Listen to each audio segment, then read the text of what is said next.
하나님 아버지, 이 시간에 존 웨슬리 목사님 통해서 또 그가 경험하고 가르친 성령님에 대해서 배우기를 원합니다.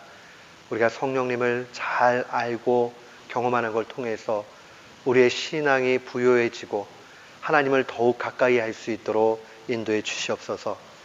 이 시간에 지친 몸을 이끌고 우리 교우들 나왔습니다. 피곤치 아니하도록 인도해 주시고, 피곤할지라도 받은 은혜 가운데 세임 얻고 삶에서 이대로 증거하며 살게 해 주시옵소서. 감사드리오며 예수님의 이름으로 간절히 기도드리옵나이다. 아멘. 성령 강림 주일을 즈음해서 우리가 지금 몇 주에 걸쳐서 성령론에 대해서 살피고 있습니다. 우리가 신구약 성경에 나타난 성령님에 대해서 첫 시간 같이 살펴봤고요. 또한 루터가 경험한 성령님에 대해서, 또 지난주는 칼빈이 경험하고 가르친 성령님에 대해서 배웠습니다. 오늘은 영국의 부흥을 이끌었던 존 웨슬리 목사님의 그 성령론에 대해서 배우도록 그렇게 하겠습니다. 이 웨슬리는 루터와 칼빈이 이렇게 이루어 놓은 그러한 종교개혁의 아주 건전한 신학을 자신의 삶 속에서 증명하고 가르치고 또 실천했던 그런 목회자입니다. 그래서 한마디로 이야기하면 성경이 알려주고 있는 그 교리, 이 교리를 머리에만 있게 안 하고 삶으로 어떻게 살아가야 되느냐 하는 것을 생생하게 보여준 분이 존 웨슬리 목사님입니다. 그런 의미에서 보면 이 존 웨슬리 목사님이 일기를 쭉 쓰신 것이 전집으로 나와 있어요. 근데 그 내용들을 살피면 이분이 얼마만큼 정말 그 하나님을 사랑하고 성령님과 동행하는 삶을 살았는가 하는 것을 보게 됩니다. 우리 보통 감리교의 시작한 목사님을 이 존 웨슬리 목사님이라고 얘기하고, 이 감리교도들을 메소디스트라는 말로 사용을 합니다. 원래 메소드라는 말 자체가 방법이라는 뜻이잖아요. 방법주의자. 이 얘기는 뭐냐면 그들이 철저하게 신앙생활을 한 데서 유래한 겁니다.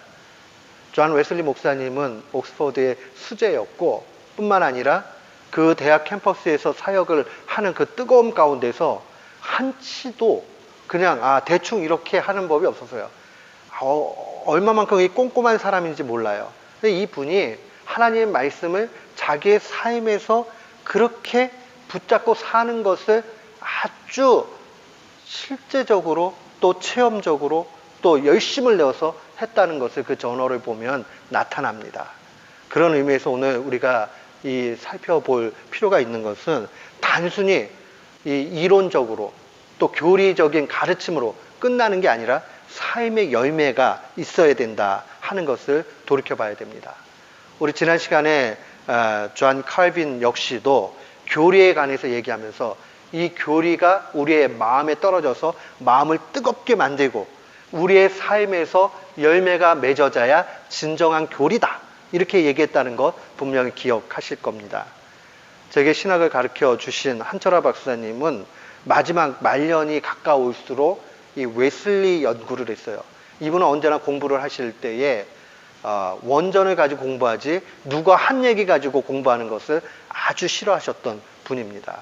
그래서 한국의 칼빈 학자라고 일컬음을 받음에도 불구하고 이분이 웨슬리 전집을 처음부터 끝까지 한 8년여에 걸쳐서 매 학기 강의를 하셨어요. 저는 그 덕분에 이 박사님의 강의를 한 번도 빠짐없이 잘 들을 수 있는 기회가 있었습니다. 그분이 이런 얘기했어요. 한국교회가 점점 타락해가고 할 때에 탄식하는 마음으로 한국교회는 칼빈의 신학과 웨슬리적 실천을 해야 된다, 거기에 귀 기울여야 된다, 그렇게 얘기를 했습니다. 오늘날도 마찬가지죠. 우리가 힘 있는 그리스도인, 여기서 힘이 있다라는 것은 영적인 힘이에요. 영적인 능력이 있는 그리스도인이 되기 위해서는 그냥 머리로 아는 것만 끝나면 안 되고 삶의 열매가 있어야 됩니다. 그런 의미에서 오늘 웨슬리 목사님이 가르친 이 성령론은 굉장한 유익이 있다고 그렇게 볼 수 있습니다. 존 웨슬리 목사님이 신앙 생활을 해가는 데 있어서 여러 가지 전환기가 있었지만 특별히 독일의 경건주의자였던 모라비안 교도들의 영향을 지극히 크게 받습니다.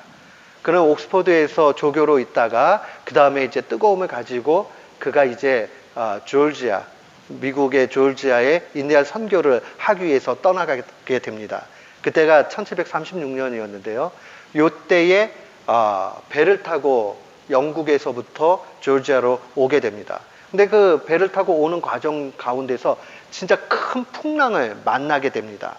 거기 있는 사람들이 다 죽게 됐구나 하고 거기에 두려움이 엄습해가지고 떨게 돼 있어요.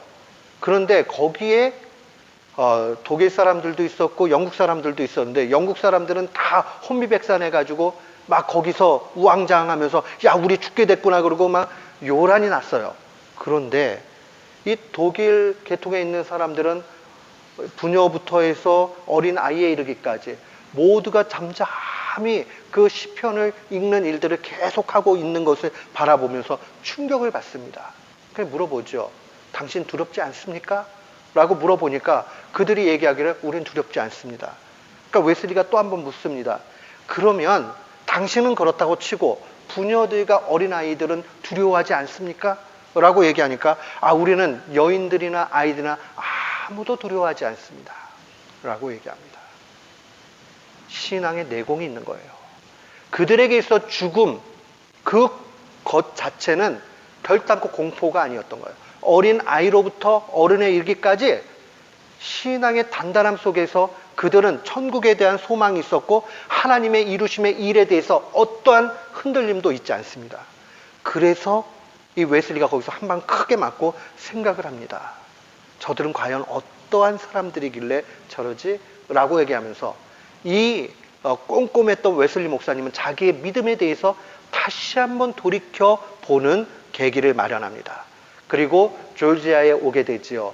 와서 2년 2개월가량 선교를 하는데 거기에서도 모라비안 선교사였던 스판겐베르그라는 그러한 선교사와 깊은 교제를 나눕니다. 그러면서 스판겐베르그가 이런 얘기를 해요.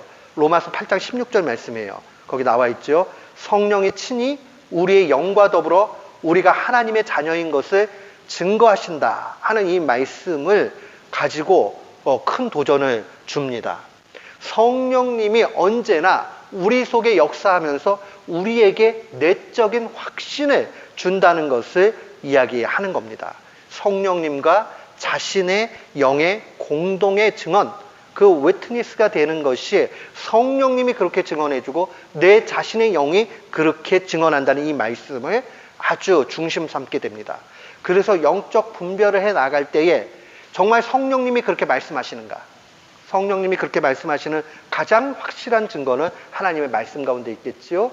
동시에 내 영이 그것을 의심 없이 있는 그대로 받아들이고 있는가 하는 겁니다.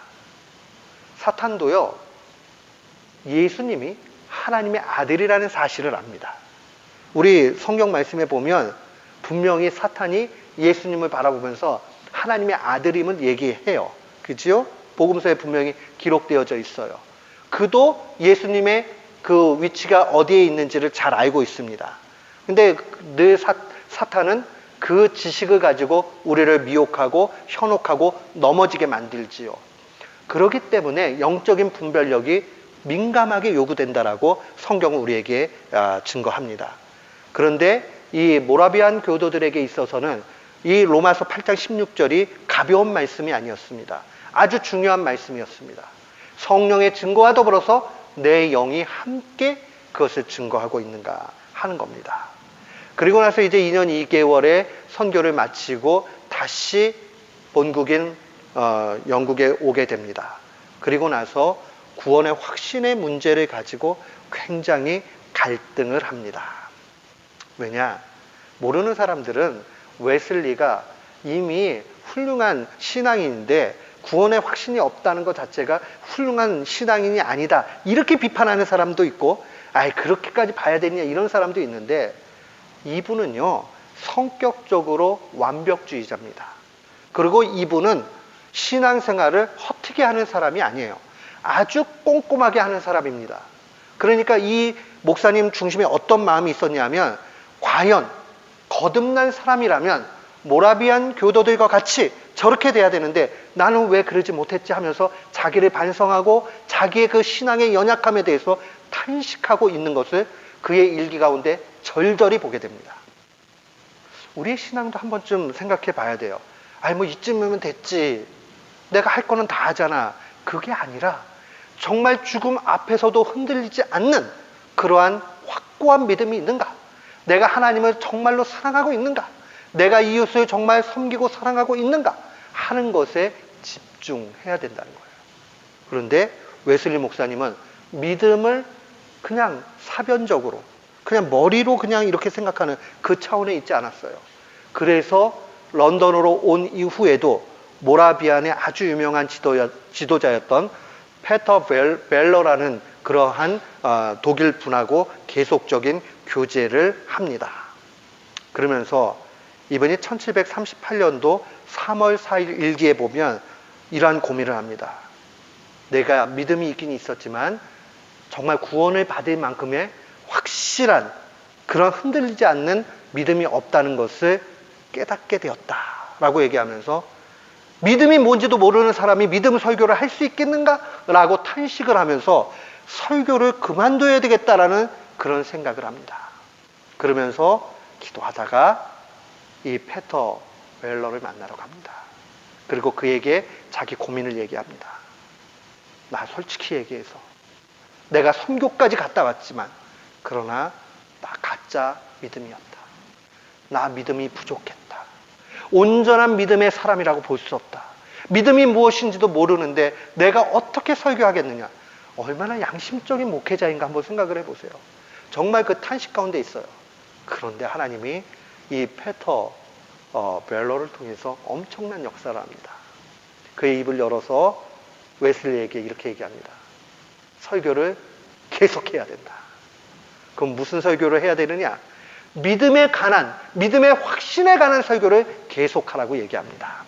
그러면서 이야기하기를 성령님과 더불어서 같이 나아갈 때 성령 충만함에서 떨어지지 않도록 그렇게 힘쓰며 계속 그 설교를 하라고 격려를 합니다. 여러분, 우리 신앙생활 하다 보면 이런 일들을 종종 경험합니다. 야, 나 같은 사람이 무슨 예수 믿겠다고 사탄의 그러한 유혹이 오게 될 때가 있습니다. 페터 벨러는 분별력이 있었던 거예요. 양심의 호소였고, 그 다음에 그가 고통의 그러한 신음이었지만은 거기에 사탄이 작동할 수 있다는 사실을 분명하게 본 겁니다. 그러니 이 웨슬리를 격려하면서 믿음이 더욱 좋아지기를 위해서, 믿음을 위해서 더 설교하라는 겁니다. 아이러니죠. 내가 알고 있는 것을 설교할 수도 있지만은 그러나 이야기하기를 더 알기 위해서 설교하라고 얘기합니다. 어쩌면 우리의 삶 가운데 이런 일들이 얼마든지 일어날 수 있습니다. 야, 너 같은 게 무슨 직분자라고, 너 같은 게 뭐라고 사탄이 우리를 참소할 수 있지요. 그때마다 그러기 때문에 더 열심히 주의 일에 힘쓰는 사람들 돼야 합니다. 웨슬리는 페터 벨러의 격려를 통해서 일어나게 됩니다. 그리고 4월 2일자 그 글을 보면 가르치는 일, 티칭을 굉장히 잘했거든요. 그래서 가르치는 일을 그만둬야 되겠다라는 고민까지 빠지게 됩니다. 또 페터 벨러에게 가가지고 얘기를 합니다. 페터 벨러가 이렇게 이야기합니다. 하나님이 주신 은사를 썩히지 마시오. 하나님이 주셨다면 하나님이 쓰려고 준 거니 그거 더 열심히 하라는 겁니다. 우리 그 사실 알아야 됩니다. 우리 교회 봉사하다 보면 좀 잘할 수 있고 덜 잘할 수 있어요. 그러다 보면 어떨 땐 자기 스스로가 만족 못해서 좌절감에 빠질 수 있어요. 그런데 하나님께서는 그 은사 주셨을 때는 분명히 하나님이 영광 받으시기 위해서 주신 것 아니겠어요? 그럼 썩혀두지 말라는 겁니다. 웨슬리에게서 이 고민 자체는 아름다운 고민입니다. 그런데 웨슬리에게 하나님께서 주시는 격려와 위로는 그럼에도 불구하고 더 하나님의 일을 위해서 힘쓰라고 얘기를 합니다. 그러한 경험들을 하고 있다가 1738년 5월 24일 날 웨슬리의 회심 체험이 알더스게이트 스트리트에 있는 이 모임에서 일어나게 됩니다. 그 모임에서 루터가 쓴 로마서 서문이 있어요. 로마서 주석의 서문. 이 루터가 로마서 주석 서문을 갖다가 써가지고 있는데 거기 내용은 이 믿음에 관한 것, 믿음으로 의롭다함을 얻게 된다는 게 아주 강조점이 되어져 있습니다. 근데 그 서문을 읽고 있는 가운데서 웨슬리의 마음이 불현듯 뜨겁게 달아오르는 것을 경험하게 됩니다. 이 체험 이후에 웨슬리는 설교 사역에 더욱 집중을 하게 되죠. 그걸 보면은 하나님의 은혜로서 믿음으로 말미암아 구원받는다라는 그 사실을 아주 계속적으로 설교를 합니다. 그리고 두 번째는 죄에 대해서 회개해야 되고 거듭나야 된다라는 것을 강조합니다. 당시에는 중세 교회의 영향이 그대로 있어서 마치 세례를 받으면 그 세례, 사크라멘트죠. 그 사크라멘트를 통해서 구원을 받는 것처럼 생각하는 사람들이 여전히 남아 있었습니다. 특별히 영국 교회 안에도 여전히 그 모습이 있는 것이 영국 국교회, 우리가 얘기하는 앵글리칸, 에피스코팔 교회는 예식이 많이 남아 있어요. 그러다 보니까 그냥 그거에 참석만 하면 은혜도 받고 구원을 얻었다라고 생각을 합니다. 그러다 보니까 교회는 나가기는 하는데 타락한 일들이 너무 많이 있었습니다. 웨슬리 당시에 이 목회자의 타락은요, 오늘날의 목회자의 타락과 거의 유사합니다. 그러니까 그 기록에 의하면 동네의 4분의 1이 술집이었대요. 그러니까 집집마다 주택가가 있으면 3집, 4집 걸려가지고 한 집은 술집이었대요. 그러니까 얼마나 술집이 많았는가. 그 다음에 목회자들이 공공연히 술집에 드나드는 일들이 아무 문제가 되지 않았던 그런 상황들.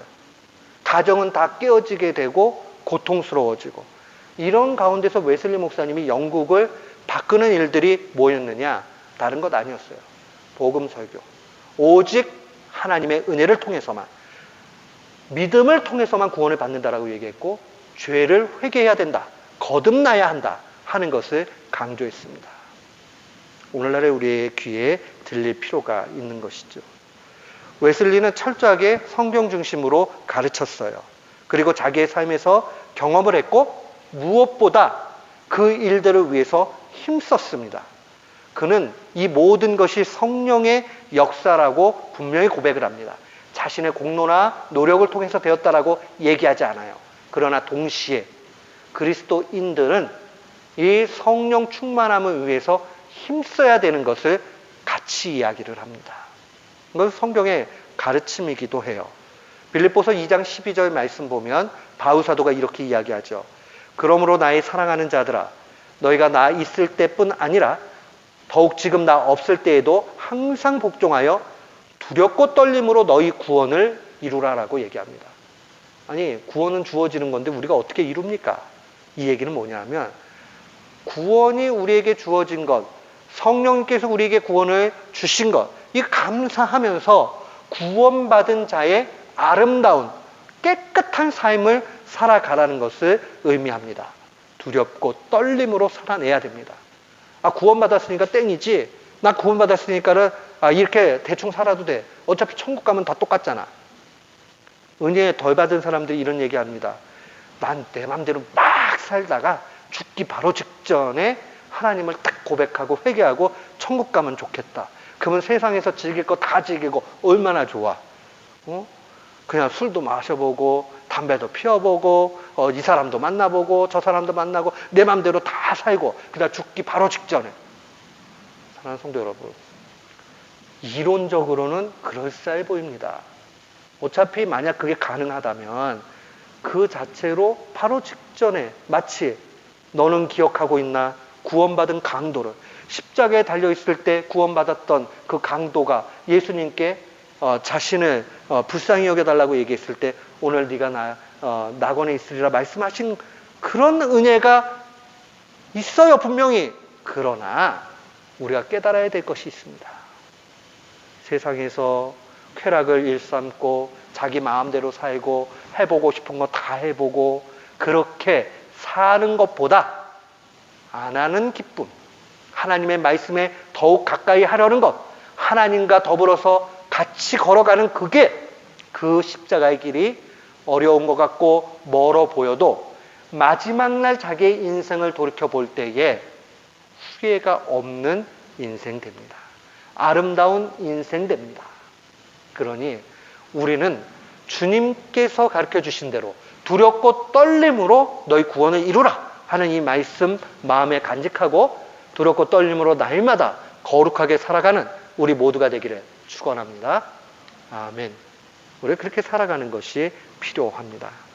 그러면서 웨슬리는 이 성령을 깊이 체험할 것을 그의 설교와 가르침 가운데 여러 번 얘기를 합니다. 그런데 성령님을 경험하는 그 근거를 웨슬리는 다른 데서 찾지 않습니다. 실제 웨슬리 목사님의 저널에 보면요, 아주 신비로운 체험에 관한 기록들이 종종 나옵니다. 그런데 그러한 일들에 집중하지 않습니다. 오늘날에 누가 병 고쳤다, 누가 이적을 행했다 하는 은사주의 운동, 그래서 요즘에는 신사도 운동이라고 얘기합니다. 어떤 모임 집회에 가면요, 갑자기 손을 이렇게 딱 뻗고 있다가 기도를 하면 팔 길이가 달라집니다. 그리고 제가 신학교 다닐 때 실제 있었던 일이에요. 우리 석박사과정 같이 수업을 하는데 우리 같이 박사과정에 있었던 목사님이 있는데 이분이 목회를 하면서 신학 공부를 하시는 분이셨어요. 근데 이분이 신비로운 체험들을 많이 한다 그러면서 이빨이 금으로 바뀐다는 거예요. 금으로. 금리빨 바뀌는 게. 그 다음에 자기네 교회에서는 금요일날 기도회를 하다 보면 얼굴에 금가루가 이렇게 묻어 나온대요. 그래서 우리 거기 공부하는 목사님 중에 다른 신학교 교수님이 한 분 계셨는데 그분이 아주 위트도 있고 재미있는 분이에요. 그러니까 자기 여기 아말감 일을 새로 했는데 그 금이 아니야. 아말감으로 한 거 있는데 이거 놓고 기도를 좀 해보라고. 그 금으로 바뀌는가. 가지고는 이분이 진짜 기도를 막 했어요. 그러더니 이 안에 이렇게 비춰서 보니까 반짝반짝 뭐 변한 것 같아요. 그러니까 이 교수님이 또 호기심이 많은 분이라 그 금은방 있잖아요. 거기를 가셨어요. 가셔가지고 같이 간 거예요. 가지고 이게 금 맞냐 그랬더니 진짜로 아말감이 금으로 바뀌었습니다. 금 맞대요. 그 사람 맨날 금 보는 사람이니까는 거짓말 안 하잖아요. 그 뭐 자기가 거짓말해서 뭐 하겠어요. 금으로 바뀌었어요. 그리고 얼굴에 금가루 생기는 일들도 사진 찍어놔가지고 보니까 있어요. 근데 중요한 거는요. 그래서 어쩌라는 얘기예요, 그거? 그런 일들은 사탄을 통해서도 얼마든지 일어날 수 있습니다. 우리 10가지 재앙 출애굽기에 나오잖아요. 거기에 몇 가지 재앙들에 대해서는 당시의 술사들, 오늘날로 얘기하면 매지션들이죠. 마술사들이 얼마든지 흉내낼 수 있습니다. 얼마든지 악의 영의 힘을 빌어서 그 일들을 할 수 있어요. 웨슬리 목사님은 그런 현상에 대해서 집중하지 않습니다. 당장의 그 현상에 대해서 집중하지 않습니다. 오늘날 우리가 기억을 해야 되는 것은 그런 일 일어날 수 있어요. 근데 어쩌라고요? 그것이 중요한 게 아니라 하나님이 무엇 때문에 그런 일들을 주시는가? 그게 중요합니다. 그리고 그게 정말로 하나님으로부터 성령님으로부터 왔는가 하는 것을 봐야 됩니다. 성령님으로부터 온 일이라면 그것은 영광과 찬양을 받아야 마땅합니다. 그러나 그게 아니라면 우리는 신경 쓸 필요도 없는 겁니다. 오늘날 우리에게 더 필요한 것은 오직 이 성경의 내용을 중심으로 성령의 체험을 해야 한다는 사실 놓치지 말아야 됩니다. 1765년에 그가 5월 14일 일기에 보면 이런 얘기를 합니다. 1730년 나는 한 권의 책의 사람이 되고자 하였습니다. 다른 책이 아닌 오로지 성경만을 연구하는 책의 사람이 되기를 시작했습니다. 그러니까 그가 회심 체험하기 전에 38년 전에 30년에 이미 내가 성경의 사람이 돼야 되겠다 그런 결단을 냅니다. 이 한 권의 책의 사람이라는 말은 원래 토마스 아퀴나스의 말입니다. 이 중세 철학을 다 집대성해가지고 신학의 기반을 만들었던, 오늘날의 로만 캐톨릭의 그 신학의 모든 기준들은 다 토마스 아퀴나스의 신학 대전에서 다 나온 겁니다. 그 사람 굉장히 경건하고 뜨거운 분이셨습니다. 그 아퀴나스가 얘기하기를 나는 한 권의 책의 사람이 되기를 원한다. 웨슬리가 다시 한번 그 얘기를 합니다. 여기에 굉장히 중요한 의미가 있어요. 아, 성령 충만해야 되겠는데 이 생각을 하면서 성령 충만하겠다 그러고 맨날 어디 기도원 따라다니고 은사 집회 따라다니고 이런 분들이 많아요. 병 고치는 데 따라다니고. 그거 하기 전에요, 하나님의 말씀의 은혜를 먼저 받아야 됩니다. 그거 현상 따라다니면 내가 후련한 것 같고 뭐 얻은 것 같아요. 근데 그거 별것 아닙니다. 그거 정말 별것 아니에요. 먼저 중요한 것은 성령님이 성경의 저자라는 사실을 알아야 돼요. 그러면 이 성경을 깊이 알면 알수록, 성경의 사람이 되면 될수록 성령 충만할 수밖에 없고 성령님이 역사하십니다. 우리 교회는 1차적으로 이 말씀을 중심으로 해가지고 뜨거운 성경에 대한 깊이 가운데서 성령을 알아가는 귀한 교우들 되시기를 축원합니다. 아멘. 먼저 책의 사람이 돼야 되고, 그 다음에 하나님이 다양하게 역사하시는 대로 그 역사를 받아들이면 됩니다. 그는 이 설교집 서문에도 이런 얘기 썼어요. 그는 하늘로부터 오셨습니다. 그는 그것을 책에 적었습니다. 저 책을 제게 주십시오. 어떤 대가를 지불하든지 제게 하나님의 책을, 성경을 얘기하는 거예요. 주십시오. 나로 하여금 한 권의 책의 사람이 되게 해달라고 얘기를 합니다. 엄청난 고백이죠. 그가 하나님의 말씀에서 모든 지혜가 나오고 하나님의 말씀을 통해서 그가 거룩하고 충만하게 살 수 있다는 사실을 깨달았기 때문에 그래요.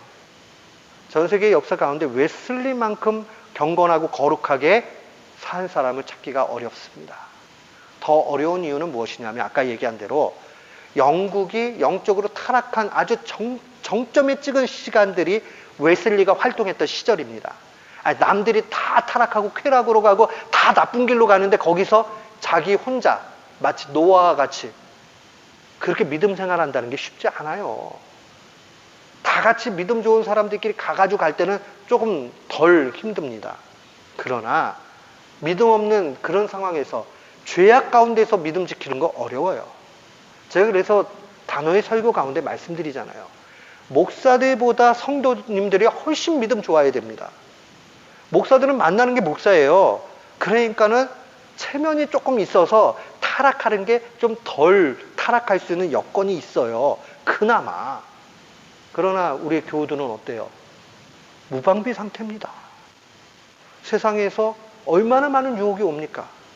진짜 유혹 너무 많고 힘들고 그래요.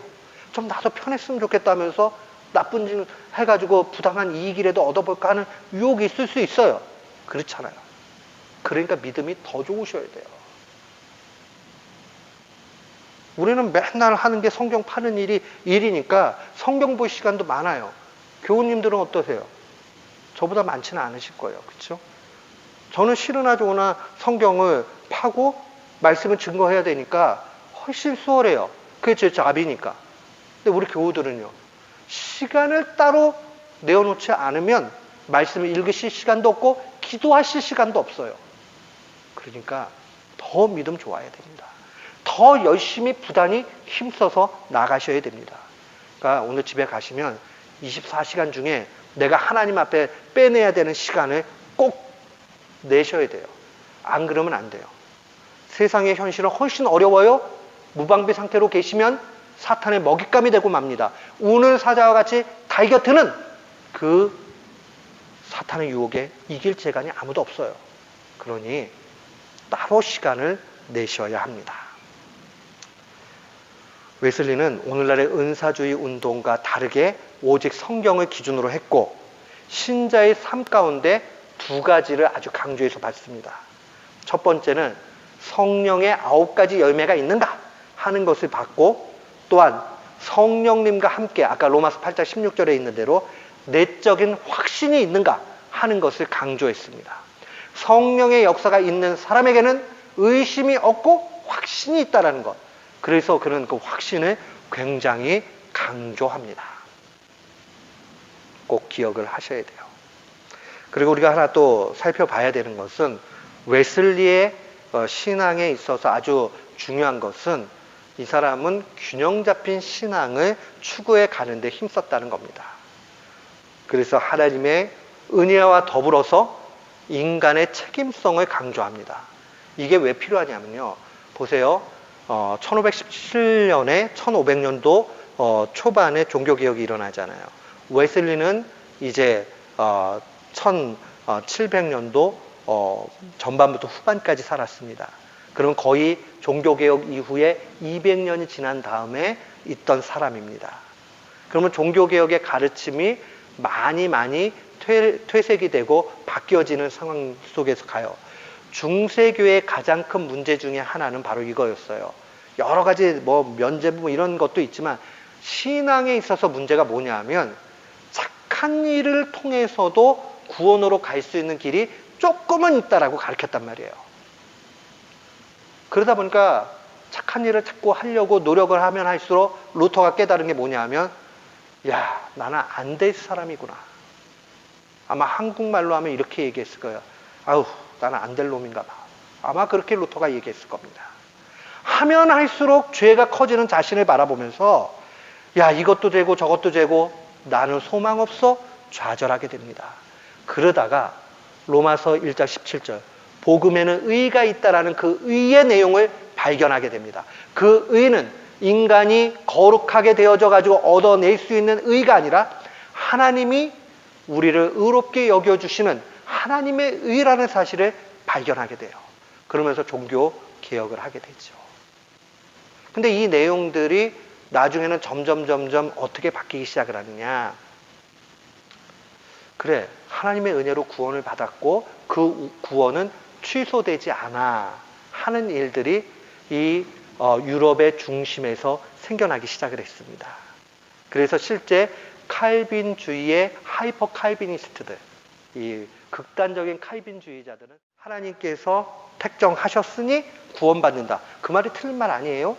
그런데 그 내용들에 대해서 강조가 되다 보니까 결국은 우리의 삶은 상관이 없다 하는 게 강조가 되고 더 강조가 되니까 열매는 필요 없다 이렇게 되고, 열매가 필요 없다는 말은 내가 막 살아도 상관없다라는 게 사람들 중심에 점점 들어오게 됩니다.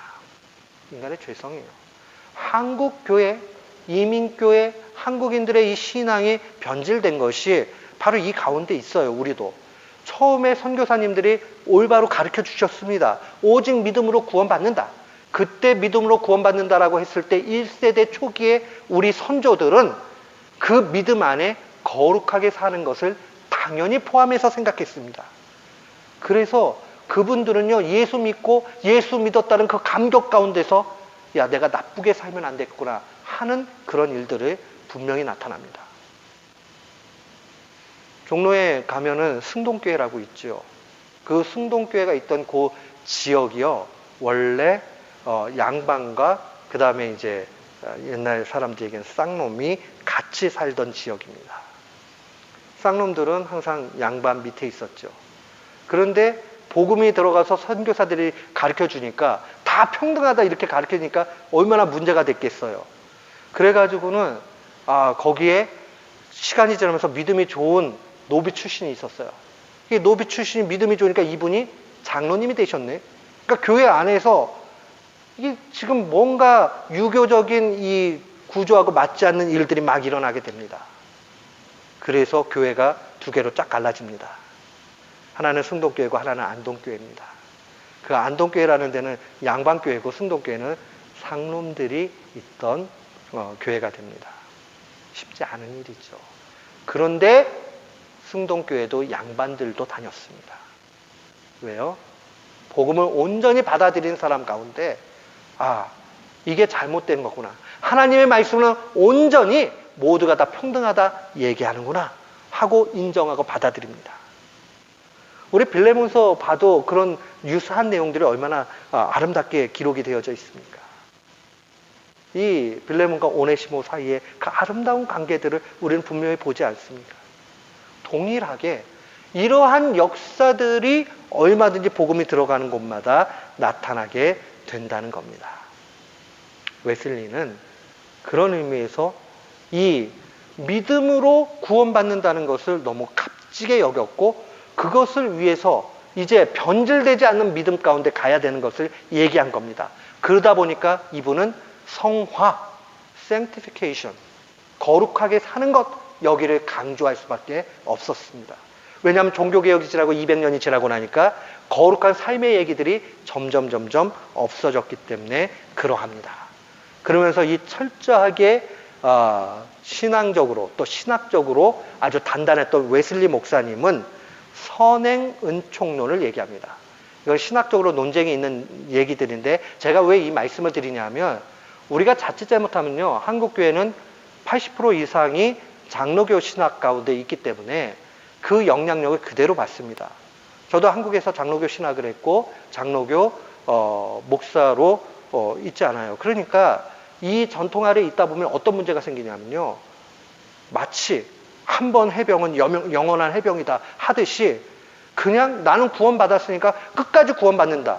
그 가르침이 잘못된 건 아니에요.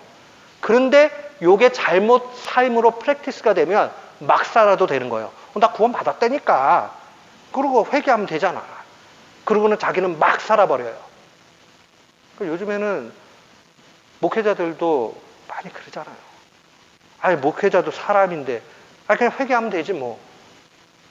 정말 그렇게 죄에 대해서 민감하지 못하게 살아가니 점점 교회에 대한 크레딧이 다 땅에 떨어지잖아요.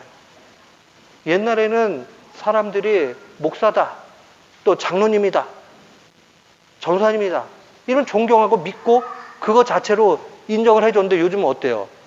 아무도 인정 안 해줍니다. 아시겠지만 미국 대사관에 비자 심사 받으러 가면 목사라고 하면 리젝트 될 확률 굉장히 높습니다. 왜요? 신용을 다 잃어버렸어요. 일단 미국 땅에 밟으면은 어떻게 하든지 남겠다고 하고 불법을 자행하니까 그런 일들이 계속 나타난 겁니다. 자, 웨슬리가 이 철저하게 논리적으로 이런 것들을 잘 이해하기 위해서 은총에 대해서 선행 은총이라는 것을 얘기를 합니다. 여기서 이 선행이라는 말 자체는 미리 앞선 은혜다 이런 의미로 얘기를 하는 거죠. 이 프리펜팅이라고 얘기하는 것은 미리, 앞에라는 얘기고, 라틴어에서 버너라는 말 자체가 간다 이런 얘기가, 미리 앞서 온 은혜에 대해서 얘기를 합니다. 그게 무엇이냐면 하나님께서 신자든 불신자든 또 하나님께서 선택된 사람이든 선택되지 않은 사람이든 모든 사람에게 그리스도를 선택할 수 있는 자유의지를 주셨다라고 얘기를 합니다. 그런데 이 은혜는 구원까지 가기에는 부족한 은혜예요. 그래서 만약에 그리스도를 거부하게 되면 그 거부하는 것은 책임이 인간에게 있다라고 이렇게 설명을 합니다. 그러니까 우리가 웨슬리가 왜 이런 얘기를 하는지를 좀 이해할 필요가 있어요. 웨슬리가 은혜의 개념을 몰라서 이 얘기를 한 게 아니라 당시에 너무 타락을 하면서 모든 걸 하나님 탓으로 돌려버리는 거예요. 내가 구원 못 받아도 하나님이 안 줬으니까 못 받는 거지 뭐. 이렇게 생각하는 기계론자들이 많습니다. 오늘날에도 많습니다. 자기가 죄 지어놓고 하나님이 나를 갖다 안 막았으니까 내 죄 지었지. 이런 분들 은근히 많아요.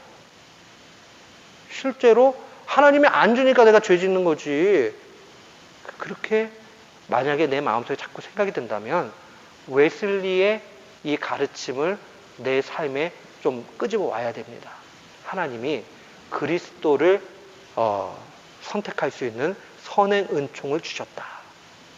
내가 죄를 선택하느냐 놓느냐 하는 의지가 내게 있다라는 사실을 분명히 알아야 됩니다. 그리고 나서 두 번째 단계로 가는 것이 확신하는 은총입니다. 이 컨빅션이란 말이 확신이란 말이잖아요. 근데 특별히 웨슬리에게 있어서는 이 찔림이 오는 것을 얘기를 합니다.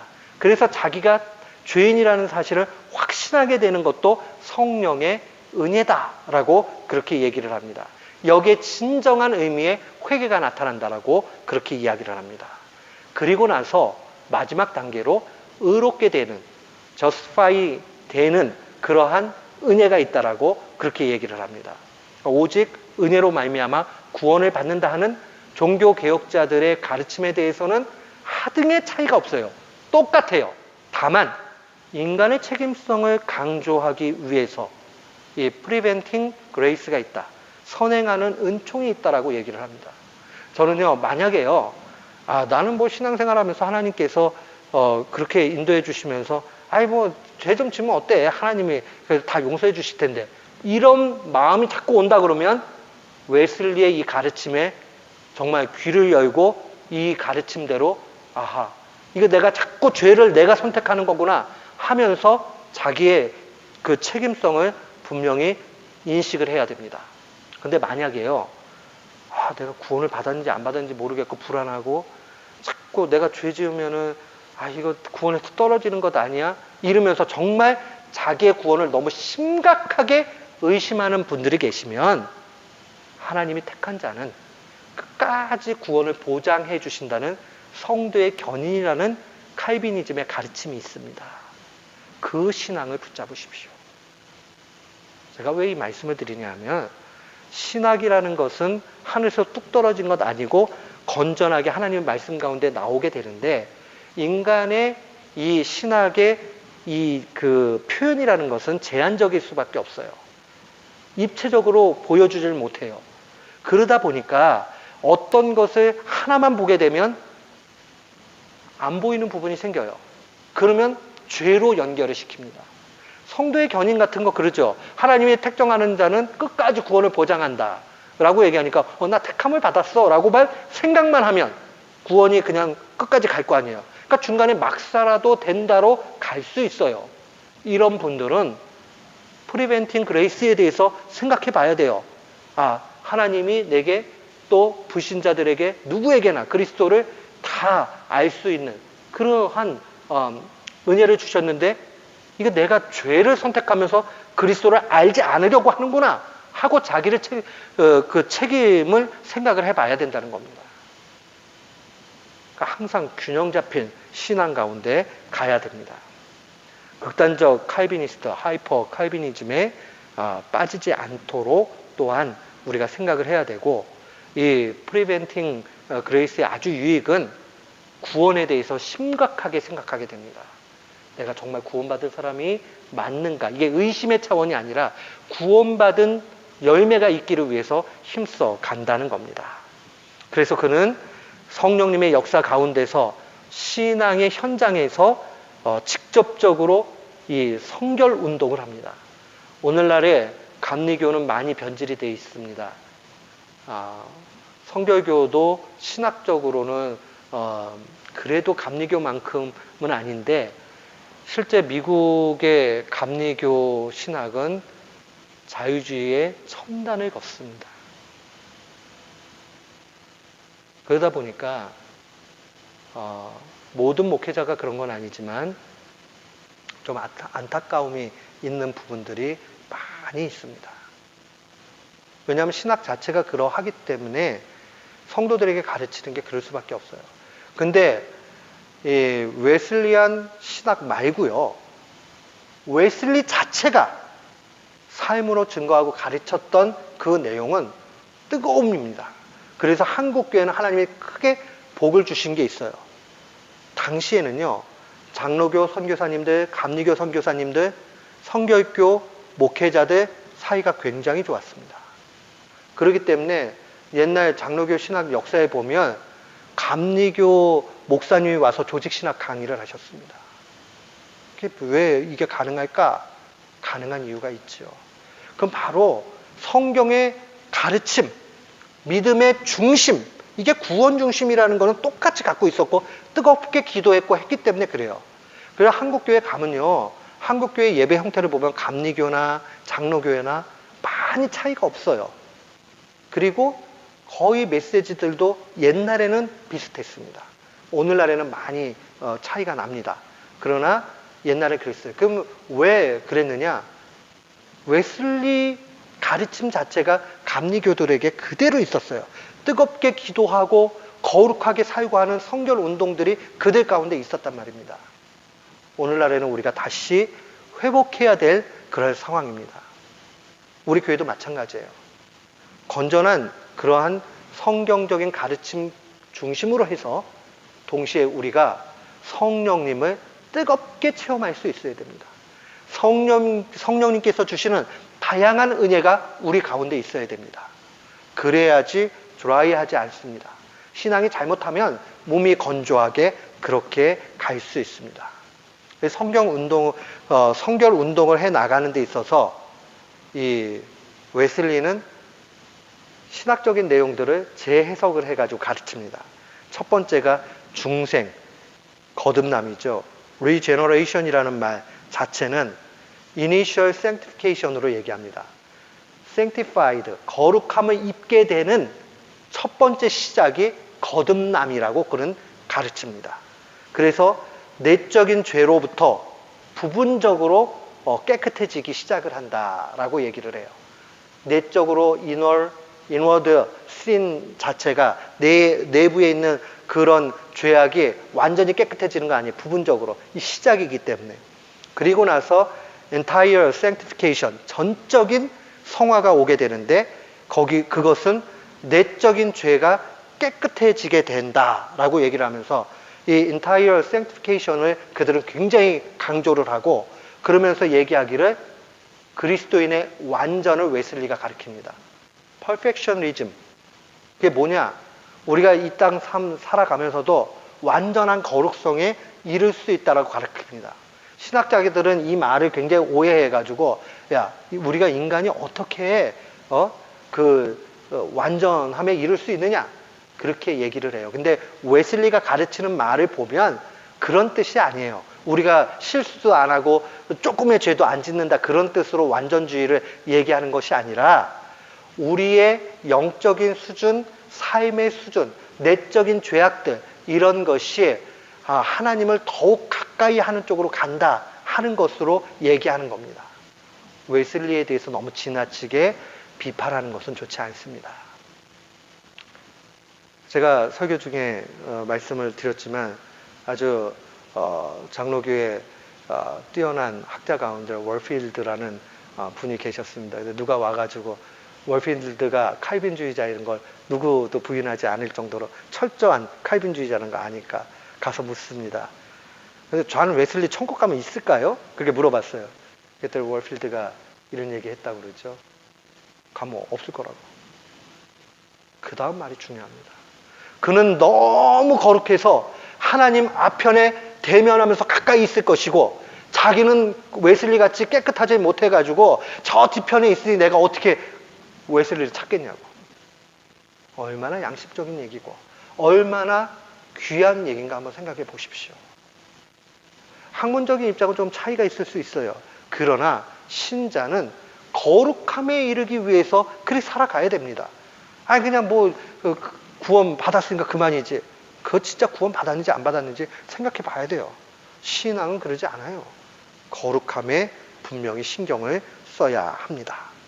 그래서 그 웨슬리가 얘기하는 이 회개가 무엇이냐라고 보면 성령에 의해서 이루어지는 것으로 우리의 내면에 있는 죄를 깨닫는 것이 회개라는 거죠. 내면의 죄를 깨닫게 되면 자꾸 회개하게 되겠지요.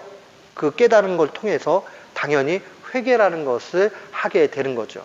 그러다 보면 신자의 삶 가운데 이 땅의 지상의 삶 가운데 점점 완전한 단계로 가게 된다는 거죠. 이게 성경의 가르침과 조금도 차이가 없어요. 사랑의 사도였던 요한 사도가 요한일서 3장 9절에 이렇게 증거합니다. 우리 같이 한번 읽어볼까요? 하나님께로부터 난 자마다 죄를 짓지 아니하나니 이는 하나님의 씨가 그 속에 거하며 그도 범죄하지 못하는 것은 하나님께로부터 났음이라. 웨슬리가 고안한 말이 아니잖아요. 그러면 요한 사도가 이 얘기를 왜 했을까요?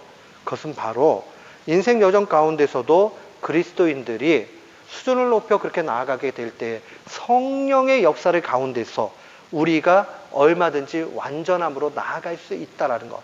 거룩한 수준의 그 고매함을 표현하는 말이라는 것을 분명히 볼 수 있습니다. 웨슬리가 성령님의 역사로 말미암아 개인의 거룩함이 이루어질 수 있다라고 가르쳤다고 해서 신자는 실수도 하지 않고 연약함도 없다 하는 뜻 아니에요. 그 omission sins라고 얘기하는데 그 실수나 그 다음에 부족함에 의해서 부족함 때문에 나타나는 그런 죄악들은 얼마든지 지을 수 있다는 거예요. 그렇다고 해서 완전하지 않다라고 얘기하는 것 아니에요. 근데 이 완전함은 언제 이루어지느냐?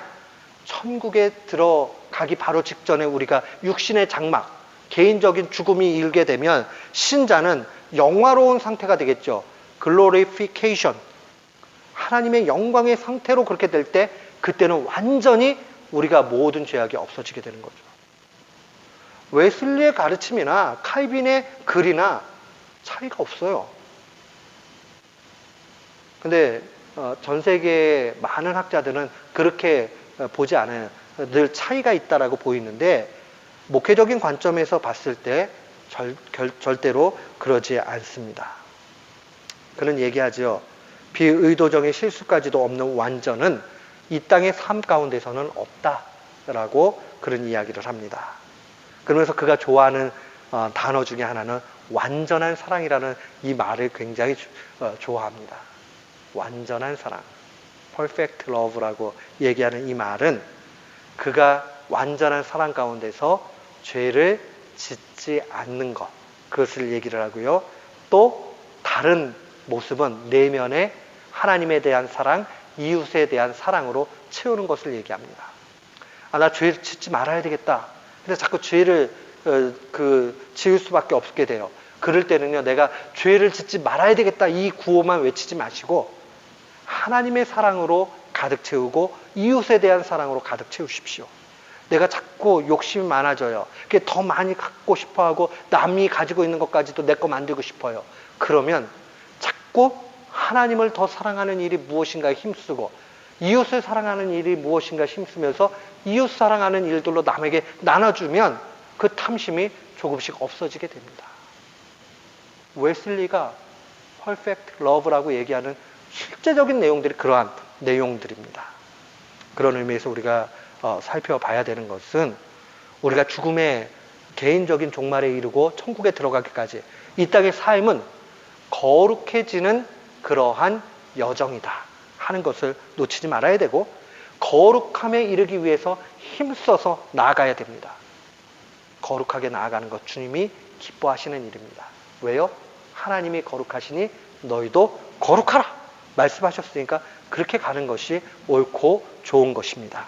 이 사실 마음에 생각을 하시고 날마다 주 안에서 승리하는 우리 교우들 되시기를 축원합니다. 아멘.